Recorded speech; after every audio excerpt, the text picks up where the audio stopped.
Hi friends, welcome to my channel. চলে এসেছি আরেকটা ভিডিও নিয়েও। দেখো, এই বৃষ্টির মধ্যে আমি উচ্ছে করা দানা ফেলেছিলাম, তার থেকে গাছ বেরিয়েছে, 3-4টে গাছ বেরিয়েছে।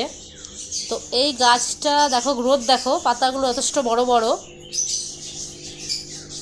আর সবচেয়ে মজার জিনিস হচ্ছে প্রতিটা যে ফুল হয়েছে, ফুলের মধ্যে প্রতিটার মধ্যে উচ্ছের করা আছে। দেখো, দেখাচ্ছি, এই দেখো। এই মাটিটাকে আমি রেডি করেছিলাম যত সবজির খোসা, মানে তলায় মাটি দিয়ে তার উপরে সবজির খোসা, তার উপরে আবার মাটি, এইভাবে সার তৈরি করে আমি লাগিয়েছিলাম। দেখো, প্রতিটা ফুলের মধ্যে প্রতিটা করা এসছে। তো গাছটাও প্রচণ্ড হেলদি। দেখো আমি কিসের মধ্যে লাগিয়েছি, এটা একটা দেখাচ্ছি, দাঁড়াও, আগে কড়াগুলো দেখিয়ে নিই। দেখো, ভর্তি করা।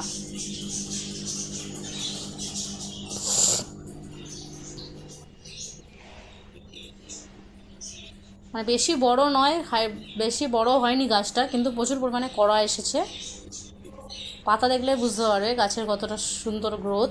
আর এই দেখো, একটা চালের বস্তাকে আমি 2 পিস করে গ্রো ব্যাগ বানিয়েছি, তার মধ্যে আমি মাটিটা রেডি করেছি যে প্রসেসে বললাম। এখানে একটা করেছি, দেখো, চালের ব্যাগ, এটা সাইডাম করে কেটে তার মধ্যে মাটি, সবজি, আবার মাটি, এইভাবে দিয়ে কোনো সার আমি ইউজ করিনি, ন্যাচারাল জৈব সার এটা দিয়ে গাছ লাগিয়েছি। দেখো, এটাও সেম, এটাও গ্রো ব্যাগ। এই গাছগুলো মিনিমাম 5 ফুটের মতন হাইট হয়ে গেছে।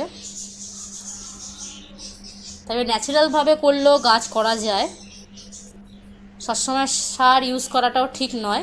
ভিডিওটা দেখার জন্য অসংখ্য ধন্যবাদ। এইভাবে চ্যানেলের পাশে থাকো। দেখা হচ্ছে নেক্সট ভিডিওতে।